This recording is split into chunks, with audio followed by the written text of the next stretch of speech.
The morning the police showed up at my door, I was 19 years old, holding rent receipts in one hand and a CPS letter in the other. 6 weeks earlier, my mother had left me and my 12-year-old brother with $30 and a bottle of water so she could start a new life with a man in Canada. She blocked my number. She said I was old enough to figure it out. What she did not expect was that the state of Ohio would get involved, that a courtroom would force her to face what she had done, and that the nonprofit I built to survive would become the place where she served her court-ordered punishment. My name is Avery Whitmore, and this is what happened when I refused to let my brother become someone else's responsibility. Chapter 1, June 2024, $30 and a letter from CPS. On June 12, 2024, my mother left $30 and a bottle of cold water on our kitchen table and told me I was old enough to figure it out. My name is Avery Whitmore. I was 19 that summer, 1 year out of high school and taking a gap year I never planned for. We lived in a 2-bedroom apartment on the east side of Dayton, Ohio, the kind of place with thin walls and a parking lot that flooded when it rained too hard. My little brother Caleb was 12, all elbows and quiet questions, getting ready to start 7th grade at Roosevelt Middle School in the fall. That morning, my mom, Danielle Whitmore, stood in the doorway with her carry-on suitcase and said she needed 8 weeks in Vancouver to think about her future with Grant Holloway. Grant was 48, a real estate investor with polished shoes and a way of smiling that never quite reached his eyes. She said it like it was a business trip, like we were an inconvenience she could temporarily outsource. I looked down at the table.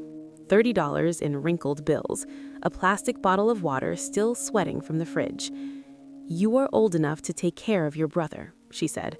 "It is just 2 months." I asked her about a power of attorney for Caleb. I had Googled it the night before. If she was leaving the country, even temporarily, someone needed legal authority to sign school papers or medical forms. She waved her hand. "It is only Canada. I will be back before you know it." She kissed Caleb on the top of his head, barely looked at me, and walked out at 10:40 that morning.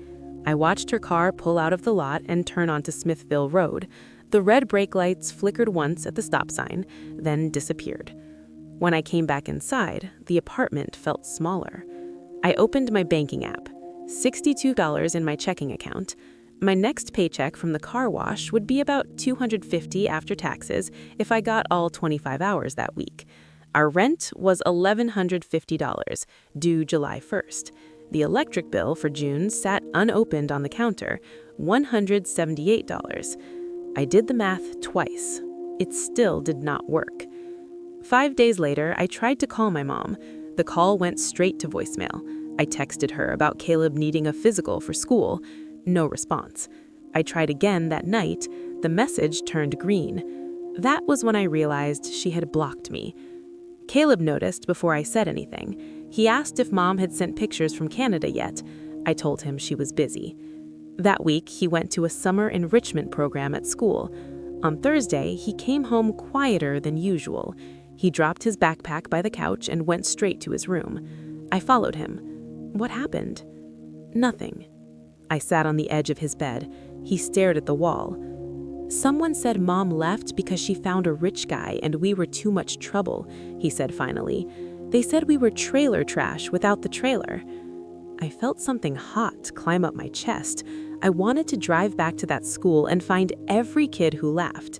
Instead, I said, "They don't know anything about us." He shrugged and went to the kitchen. That night, he pushed his plate away halfway through dinner. I told him to finish his chicken. He said he wasn't hungry. On June 20th, there was a knock on the door just after 6 in the evening. Mr. Piotr Kowalczuk stood outside with a folder under his arm.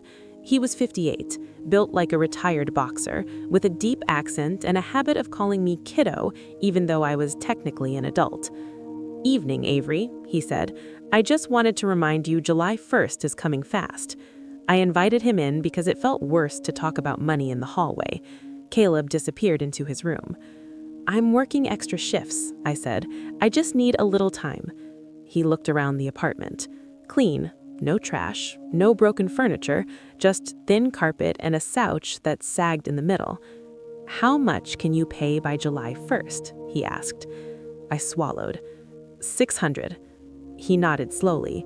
"You give me 600 by July 1st, the rest in 2 weeks. Not 3, 2. "Thank you," I said too quickly. "You were young, but young does not mean irresponsible. Show me that." After he left, I stood in the kitchen staring at the $30 still on the table. I didn't touch it. I didn't want to accept that this was what she thought we were worth. The next day, I asked Mrs. Margaret Pritchard from 2 doors down if she still needed help cleaning out her garage. She was 67 and had lived in the building longer than anyone else. She studied me for a second before nodding. $10 an hour, she said. No complaining. I worked at the car wash from 8 to 2, then went straight to her garage. I lifted boxes of old holiday decorations, rusted tools, and dusty photo albums. My hands smelled like soap and mildew for days. On June 20th, my phone rang while I was wiping the inside of a pickup truck. "This is Montgomery County Child Services," the woman said. "Is this Avery Whitmore?" My stomach dropped. "Yes?"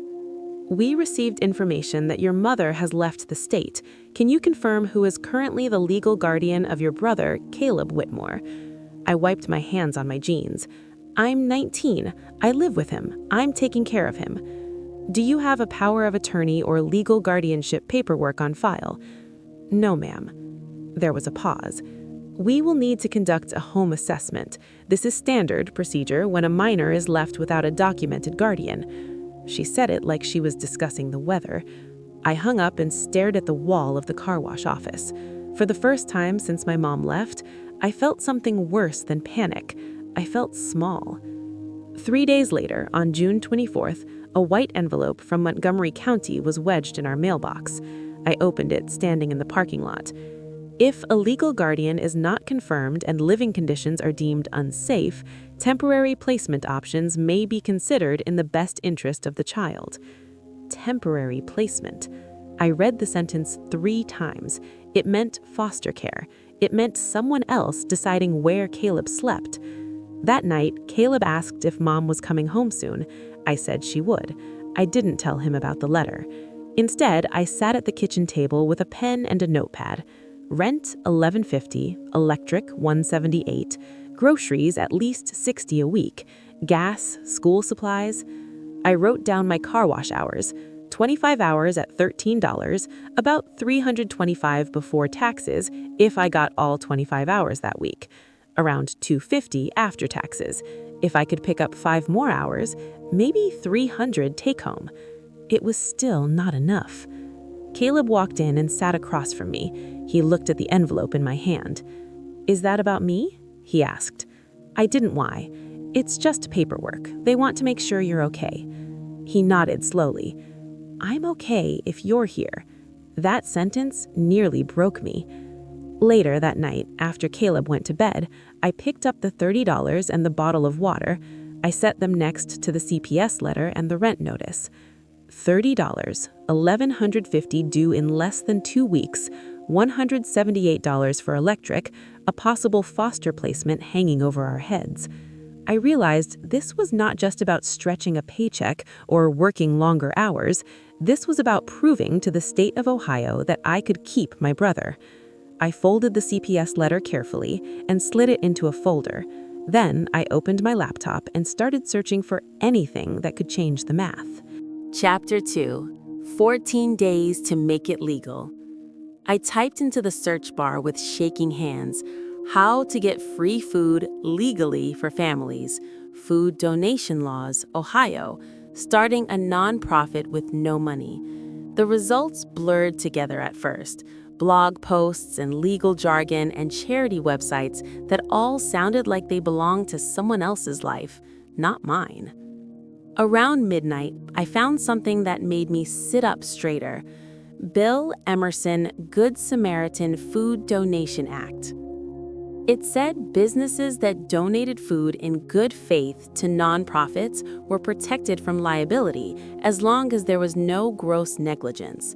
I read that paragraph 3 times. If restaurants were protected, then why were they throwing so much food away? The next evening, after my shift at the car wash, I walked past Martinelli's Trattoria on Linden Avenue. The smell of garlic and tomato sauce drifted into the humid air. Through the side door, I saw Thomas Rivera, the busboy, carrying 2 large black trash bags toward the dumpster. Thomas was 20, with tired eyes and a Dayton Flyers cap he wore every shift.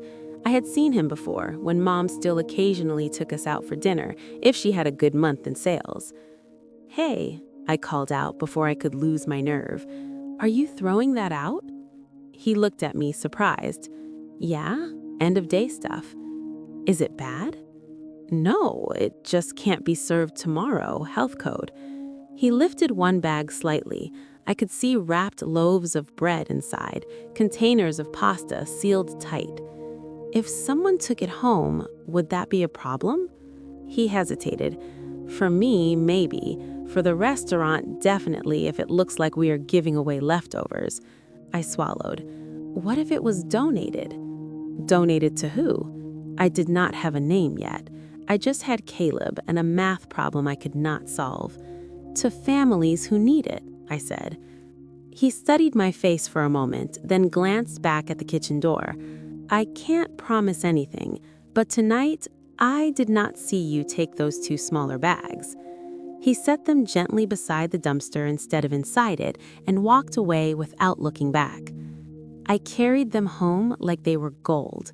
Caleb was at the table doing math homework when I walked in. When I opened the bags, his eyes widened. "Is that from a restaurant?" "Yeah."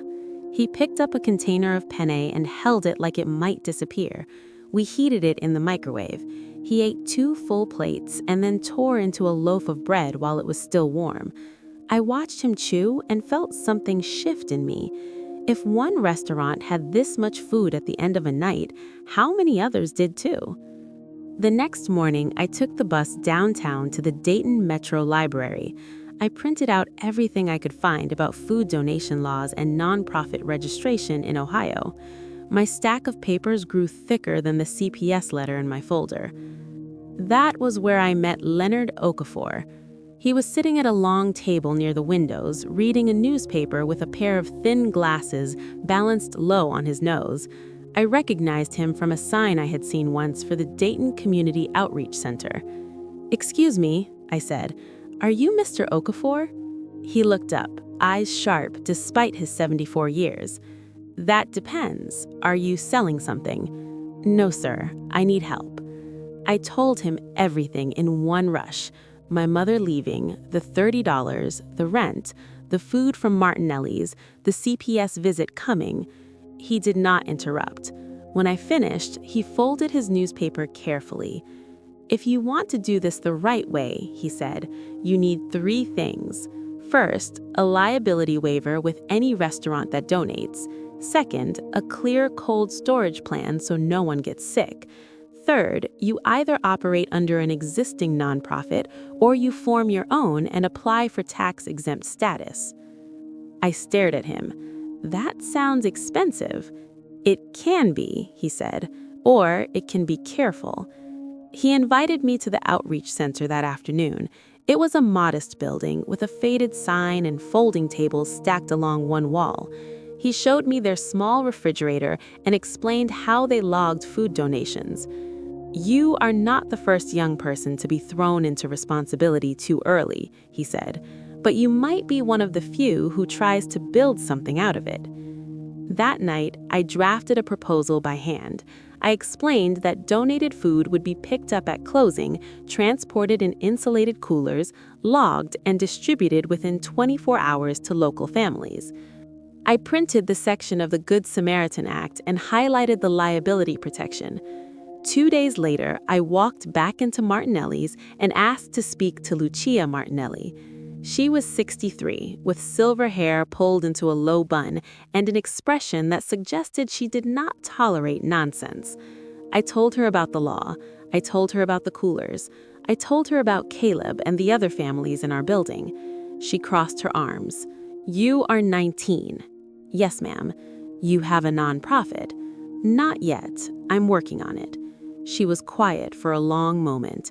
Then she said, I will give you 1 week, 7 days. You pick up at closing, you keep records. If anyone gets sick, this ends.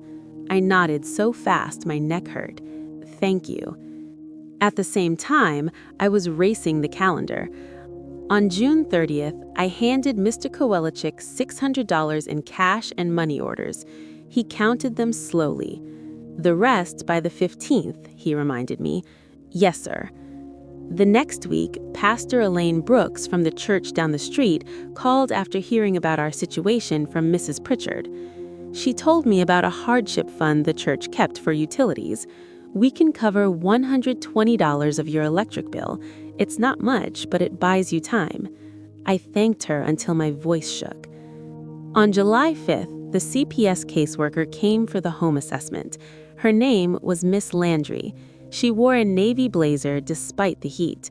She walked through our apartment, checking the refrigerator, the smoke detectors, Caleb's bedroom. She asked him if he felt safe.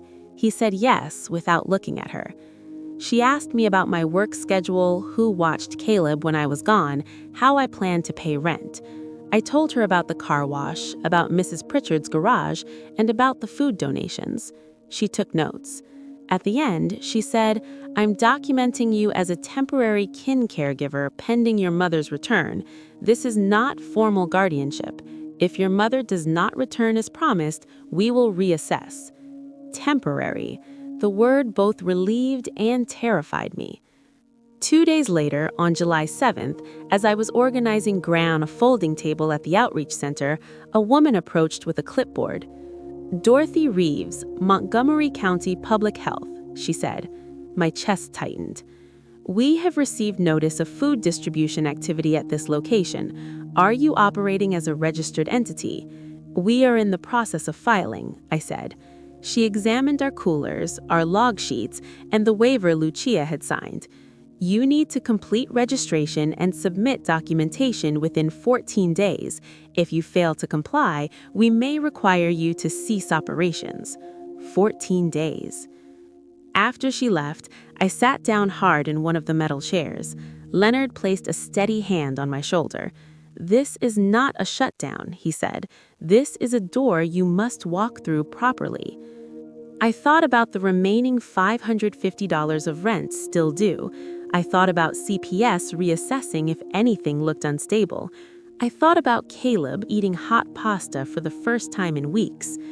14 days to make it legal. 14 days to prove I wasn't just a scared 19-year-old improvising in a crisis. That night, I spread the health department forms across our kitchen table next to the CPS letter and the rent receipt. Caleb sat across from me, doing his homework. Are we in trouble? He asked quietly. Not if I do this right, I said. I looked at the calendar taped to the fridge and circled the deadline in red. July 21st. 14 days to build something solid enough that no one could take it away. The only way to protect it was to make it visible. The morning after I circled the deadline on the calendar, I called Dayton Community News.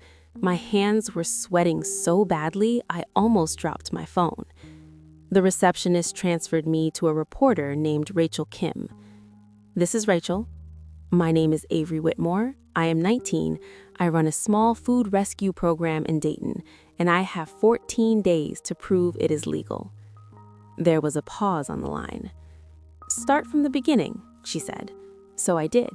I told her about my mother leaving on June 12th, about the $30, about the rent, about Martinelli's and the coolers, and the health inspector who had given me 14 days. I did not exaggerate. I did not cry. I just told the truth. Rachel came to the outreach center 2 days later. She interviewed Leonard first, then Lucia Martinelli, then me. She took pictures of the folding tables, the labeled containers, Caleb carrying a clipboard and writing down inventory like he had been doing it for years. You understand this will get attention, she said before she left. I need attention, I replied. The article ran on July 15th. The headline read, College-age sister launches food rescue to support local families. I read it 3 times. She had included the facts, my age, Caleb's age, the timeline, the health department deadline. She had not dramatized anything. By that evening, my phone would not stop buzzing. The first donation notification came through at 5:42, $50. Then another, 25, 100. By the end of the first night, we had raised over $600. Caleb stared at the screen with wide eyes. "People are really sending money," he said. "They are," I answered, still half in disbelief. Within 5 days, the total reached $2,480. I printed the donation summary and placed it next to the rent receipt on the table. On July 17th, I handed Mr. Kowalczyk the remaining $550. He counted it slowly, then looked up at me. "You did this legally," he said. "I am trying to." He nodded once. "Good." The attention brought more than money. Michael Fitzgerald, who owned a catering company on the west side of Dayton, called me after reading the article.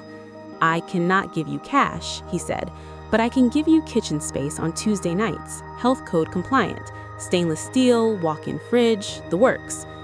I drove to meet him that afternoon. The kitchen smelled like bleach and fresh herbs.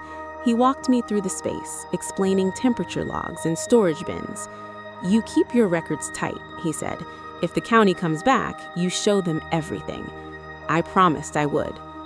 Rachel Kim did not just write the article. After it ran, she asked if I had legal representation. "I cannot afford that," I told her. "I did not ask if you could afford it," she said. "I asked if you had it."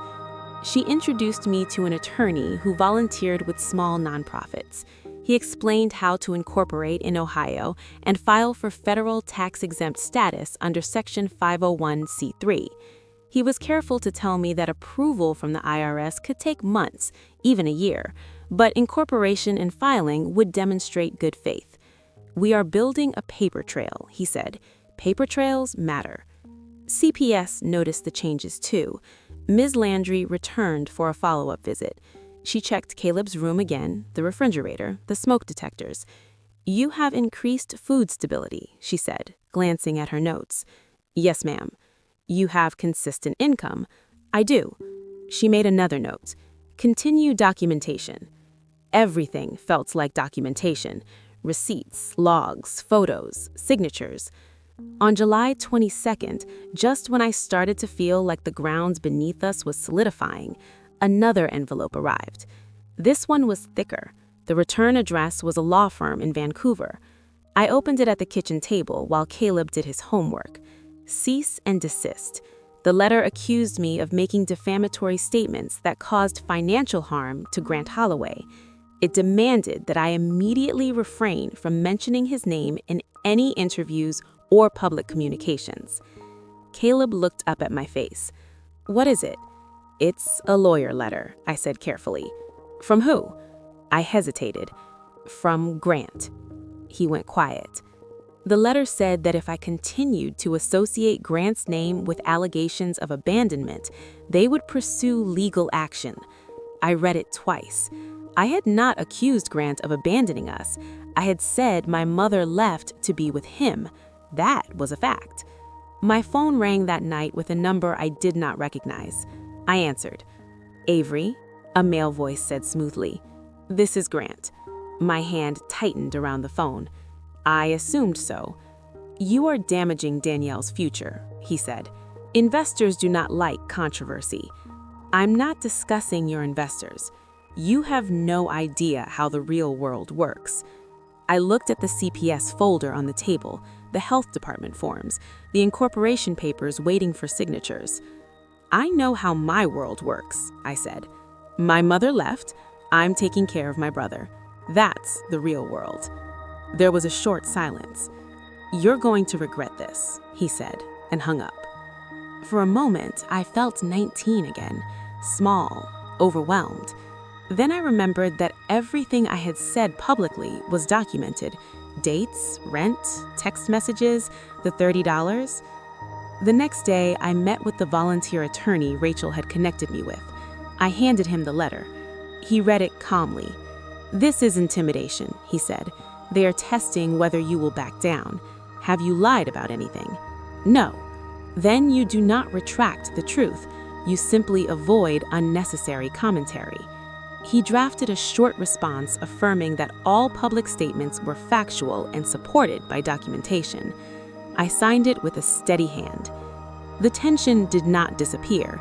CPS remained involved.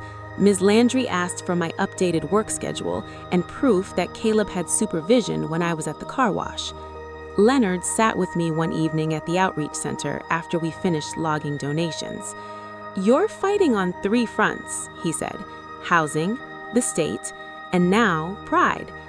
"Whose pride?" I asked. He gave me a look. "That's obvious." The next Tuesday, we used Michael Fitzgerald's kitchen for the first time. Caleb wore plastic gloves that were too big for his hands. I supervised temperature checks and labeled containers with date and time.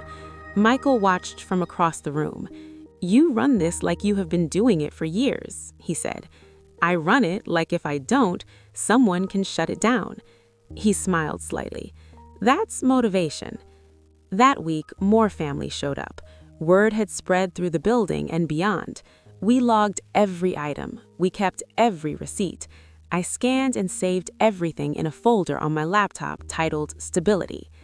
On July 24th, Rachel called again. "A regional station wants to mention your story in a segment about youth leadership. Are you comfortable with that?" I thought about the cease and desist letter. "Will they ask about my mother?" "Possibly." I took a breath. "Then I will answer carefully." The story was no longer confined to our apartment or even to Dayton. It had moved into public space, into courtrooms and boardrooms, and whatever world Grant believed he controlled.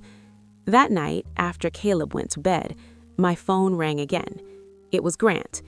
"You're humiliating her," he said, his voice sharper this time. "I'm not responsible for what people think of her. I'm responsible for my brother. You're ruining her future." I looked around our kitchen, the stack of papers, the empty envelope from his lawyer, the receipt for the rent paid in full. "I'm protecting ours," I said. He exhaled sharply. "You think you're strong right now. You have no idea what this costs." "I do," I said quietly. "I pay for it every month." He hung up. I set my phone down and sat there for a long time. The hum of the refrigerator was the only sound in the apartment. This was no longer a private family fracture. It was a legal record, a nonprofit filing, a health department deadline, a court of public opinion. And I was standing in the middle of it all, holding every piece of paper that proved we deserved to stay together. Chapter 4. 6 weeks later, in court. The knock came just after 8 in the morning on July 26, 2024. It was not the casual tap of a neighbor. It was firm, controlled, the kind of knock that assumes you will answer. Caleb was still in his room, and I had just poured cereal into 2 bowls when I looked out the window and saw 2 Dayton police cruisers parked along the curb. A gray sedan with the county emblem was behind them. My stomach dropped. When I opened the door, Sergeant Daniel Morrison stood on the landing, calm and steady. Behind him was Miss Landry from Montgomery County Child Services. "Miss Whitmore?" "Yes." "We're here to follow up on an open investigation regarding potential child neglect," he said evenly. "Is Caleb home?" "He's inside," I replied. "He's safe." Miss Landry stepped forward slightly. "We need to speak with him privately for a few minutes." Caleb appeared in the hallway, eyes wide. "What's happening?" he whispered. "It's okay," I said, forcing my voice to stay steady. "They just need to talk." Sergeant Morrison crouched slightly so he wasn't towering over him. "You're not in trouble. We just want to make sure you're all right." Caleb glanced at me before nodding. They spoke with him in the living room while I sat at the kitchen table, staring at the stack of documents I kept there now like armor. Rent receipts, pay stubs, donation summaries, waivers, the CPS letter. My phone buzzed. A text from my mother. "I'm outside." I stepped to the window. Danielle Whitmore stood near the parking lot, suitcase beside her. She wore oversized sunglasses and a light jacket that did not match the July heat. She looked like someone returning from a weekend getaway, not someone who had left her children for nearly 6 weeks. When she saw the police cruisers, her face tightened. I walked outside before she could knock. "What is this?" she demanded. "You tell me," I said quietly. "I was gone for a few weeks." "Almost 6, I corrected. "And you blocked me." Her jaw flexed.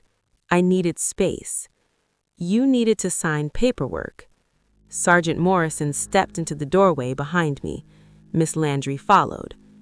"Danielle Whitmore?" "Yes."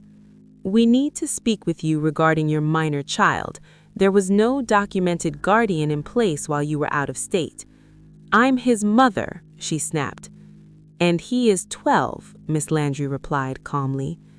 Caleb came to stand beside me. He did not say a word. They asked my mother about financial support during her time in Vancouver. She said she left food. She said I was 19. She said I could handle it. I handed Sergeant Morrison copies of the rent agreement with Mr. Kowalczyk, the receipt for the $600 paid June 30th, the receipt for the remaining $550 paid July 17th. I showed him the donation summary and my car wash pay stubs. "I covered everything," I said. Mr. Kowalczyk appeared in the hallway, drawn by the police cars. He crossed his arms and spoke without hesitation.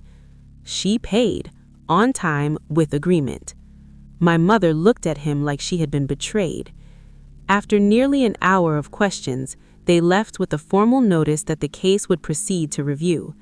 My mother stood in the kitchen, staring at the same table where she had left $30. "You made this bigger than it needed to be," she said. "I did not make it. I survived it." Court was scheduled for early September at Montgomery County Court. The weeks leading up to it were tense. My mother stayed in the apartment, but moved like a guest. She spoke little to Caleb. She did not mention Vancouver again. Grant called once, but I did not answer. On the morning of the hearing, Caleb wore a collared shirt and kept tugging at the sleeves. My mother walked beside us in silence. The courthouse smelled of paper and polished floors. Judge Hannah Lowell presided from the bench with an expression that revealed nothing. The CPS representative presented the timeline. No power of attorney, no documented financial support, a minor left without formal guardianship for nearly 6 weeks, a 19-year-old sibling assuming responsibility without legal authority. My mother's attorney framed it as a misunderstanding, a temporary absence, an emotional overreaction. Then another attorney stood briefly and referenced reputational harm connected to Grant Holloway. Judge Lowell raised her hand slightly. "This court is not concerned with reputations. It is concerned with a child." Silence settled heavily over the room. When it was my turn to speak, I stood holding my folder. "I did not ask for this responsibility," I said. "But when my mother left, I did not have the option to refuse it. Caleb deserved stability, so I built what I could. I paid the rent, I worked, I made sure there was food, I kept records." Judge Lowell looked at my mother. "Why was there no power of attorney?" Danielle hesitated. "It was temporary." "And why did you block communication with your daughter?" She did not answer immediately. "I needed space," she said finally. Judge Lowell made a note. After a brief recess, the judge delivered her decision. 3 years probation, 200 hours of supervised community service, mandatory parenting classes, restriction on leaving the state without court approval during probation. My mother's shoulders lowered as if she had been holding herself upright by pride alone. Then Judge Lowell addressed the matter of community service placement. The CPS representative suggested standard options. Before I could lose my nerve, I stood. "Your Honor, I have a request." The judge looked at me. I would like Danielle to complete her community service at Second Chance Kitchen. Caleb's head snapped toward me. No, he whispered. My mother stared at me as if she did not recognize me. Judge Lowell tilted her head slightly. Explain. Second Chance Kitchen exists because we were desperate, because families in our community need support. So if she's going to fulfill court-ordered service, she should see the people affected by choices like hers. She should understand what absence looks like. My mother's attorney began to object. Judge Lowell cut him off. Is the organization registered? Yes, Your Honor. Incorporated in Ohio. Application for federal tax-exempt status filed. Judge Lowell nodded once. Danielle Whitmore, would you comply with placement there under supervision? My mother looked at Caleb, then at me. Yes, she said, voice thin. Judge Lowell held my gaze for a moment longer. This is accountability, not retaliation, she said. Miss Whitmore, you will not use this as leverage. This is court-ordered service. I understand. Outside the courthouse, Caleb rounded on me. You want her in our space? He demanded. I want her to see it, I replied. She already knows. No, I said softly. She doesn't. The first Tuesday she reported to Michael Fitzgerald's commercial kitchen, she arrived early.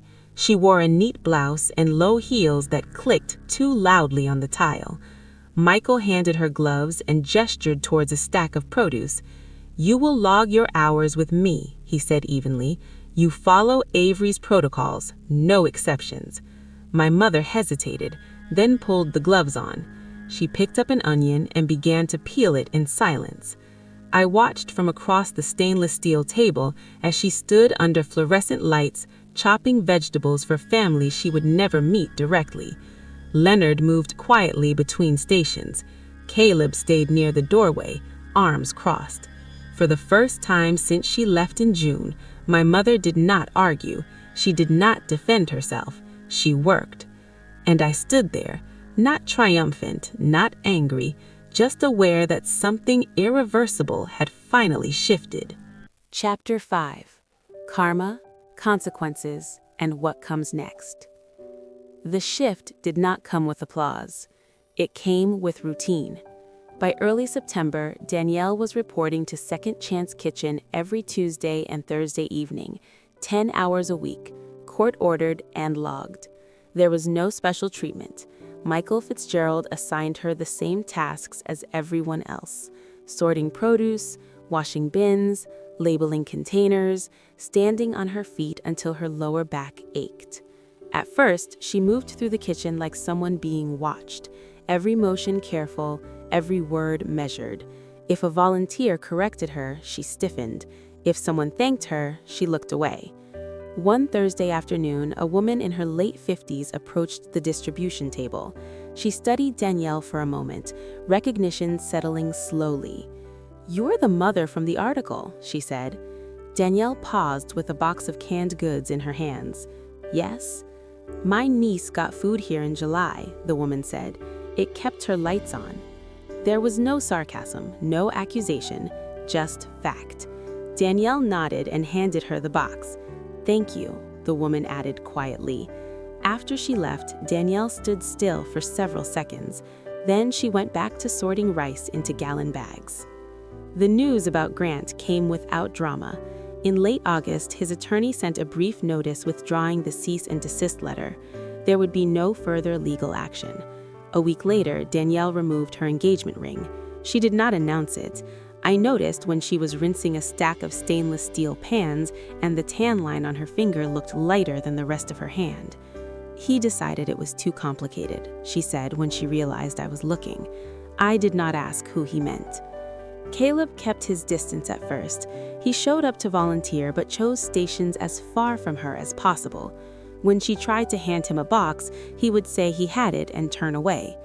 One night in mid-October, about 6 weeks into her community service, I walked into the storage room to check inventory. The overhead light flickered slightly. Danielle was sitting on a crate near the shelves of canned beans. She was crying. Not loud, not dramatic, Just quiet tears she seemed surprised by. "I thought I deserved more," she said without looking at me. "More freedom, more happiness. I told myself you were strong, that you could handle it." I leaned against the doorframe. "I should not have had to," I said. She nodded slowly. "I prioritized myself," she continued. "I told myself it was temporary. I did not think about paperwork. I did not think about CPS. I did not think about what it would look like to Caleb." "You blocked me," I said. Not accusing, just stating. "I know," her voice broke. "I did not want to hear you tell me I was wrong." The storage room smelled like cardboard and onions. It was not a place for confessions, but it held one. "I am sorry," she said finally. I believed that she meant it. That did not make it easier. "I am not ready to forgive you," I told her. "Trust is not automatic anymore. It has to be built." She nodded. "I will build it." That conversation did not fix everything. It did not erase the weeks in June when Caleb asked if we were going to be separated. It did not undo the fear in my chest when the police knocked, but it marked a line. Accountability had moved from court order to personal recognition. By November, the kitchen was louder than it had ever been. 18 restaurants were donating regularly. We had partnerships across Dayton. Every week, we served about 160 families. 4 part-time staff members coordinated pickups and deliveries. Our IRS determination letter for our 501c3 status was still pending, but our incorporation was solid and our paperwork clean. Leonard liked to say we had built something that would outlast the crisis that created it. Caleb's world began to look like a normal 12-year-old's again. He brought home a math test with a B+ circled at the top and placed it on the kitchen counter like a trophy. "See?" he said. "I'm not falling apart." I replied, "You never were." He shrugged, pretending not to care, but he left the test in plain view. Danielle attended her parenting classes without missing a session. Sometimes she came home with printed worksheets about communication and accountability. She left them on the kitchen table, not as proof, just as evidence that she was doing the work.